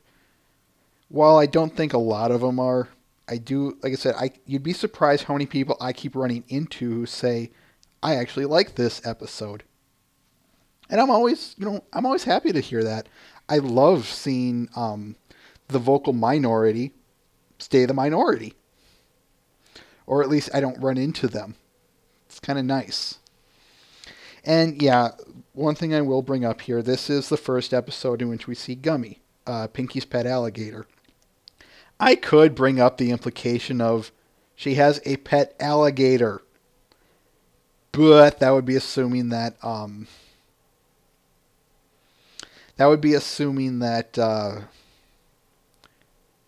we as humans don't have pet alligators, and some people do.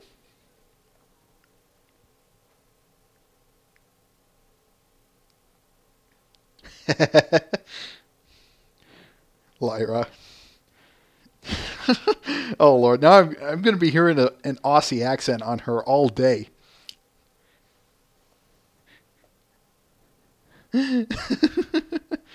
What is funny about the pets, and we're going to get to the pets, where are we going to get to them? Might do some episode revolving around them. I think it might be, oh yeah, when we get to, what's the episode? Find a Pet. No, season 2, episode 7. May the best pet win. That's it. Whoa, whoa, whoa, whoa. Careful on that link there. Yeah, I think they made him toothless so that it takes out the whole, sharp teeth type of thing. But anyway, falling back on Gummy, one of the things I will bring up now, since we're talking about him, I love him. Why? Because unlike his owner, he does not care. He would just rather stand there and just stare off into space. And bless him for it, really. while his owner's going about bouncing. I'm sorry, not bouncing, flying off on a sugar high. He's just there like, meh. Yep, Gummy don't give a fuck.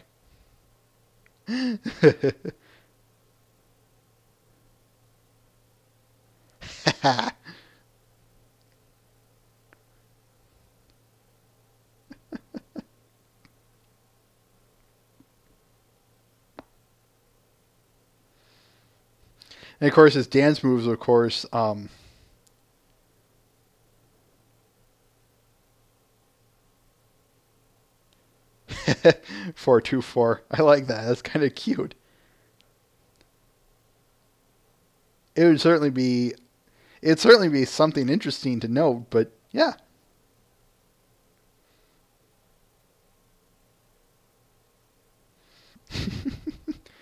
I can tell you guys are getting kind of excited when we get to Party of One.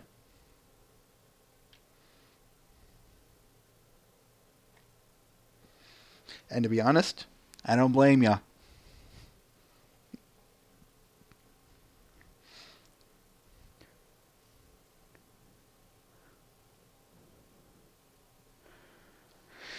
All right.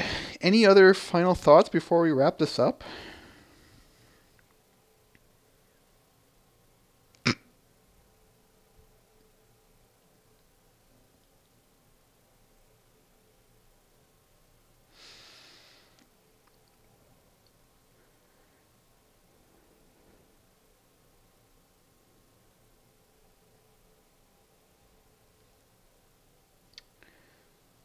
Yeah, it could be about anything. Twy, the bad guy would be defeated by being tripped over Gummy.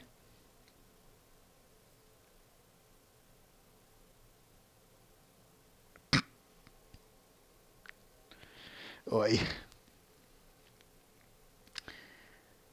All right. So as I keep repeating, great episode that's unfortunately bothered by an unfortunate stigma. But hey, as I always say, I don't the way I interpret this episode is different from how others interpret the episode, and that's just fine with me. Yeah, the next episode, we are going in order, so it'll be Season 1, Episode 16, The Sonic Rain Boom. However, I don't know if we will be getting to that next week. I'm hoping to have an interview set up. However, I don't know yet. If I don't hear from them, then yeah, we will be watching Season 1, Episode 16. But as it stands, we are, it's still up in the air. It'll be Saturday. We should be going through Saturdays up until middle of February. Then the next Wednesday episode I have planned would be sometime in April. So yeah, we should be going Saturday episodes straight on down until about mid-February, then all the way through until April. I will say this, April's going to be a bit of an unstable month, but it should No, it isn't. There's just going to be one.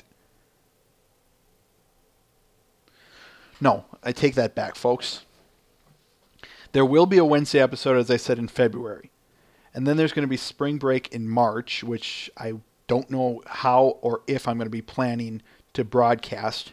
I should be able to, but we'll see there when we be there.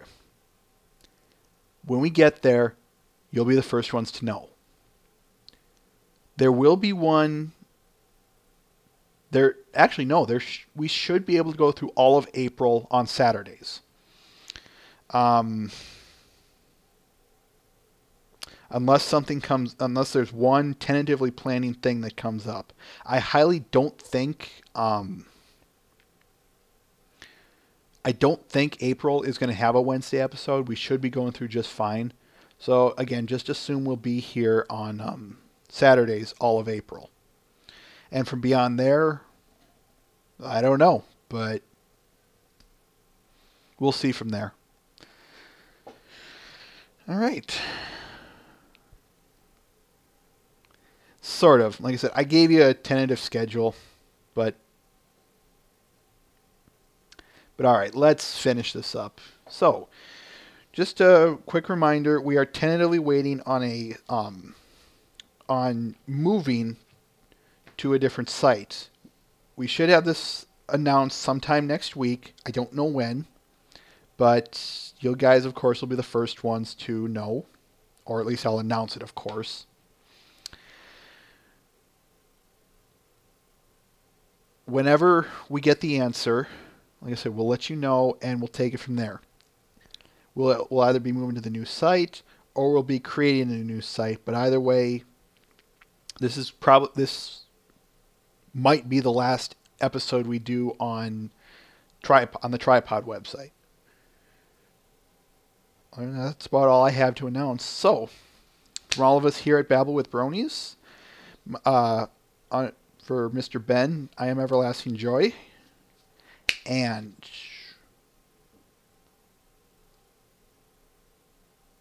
with that, I'd like to say, take care.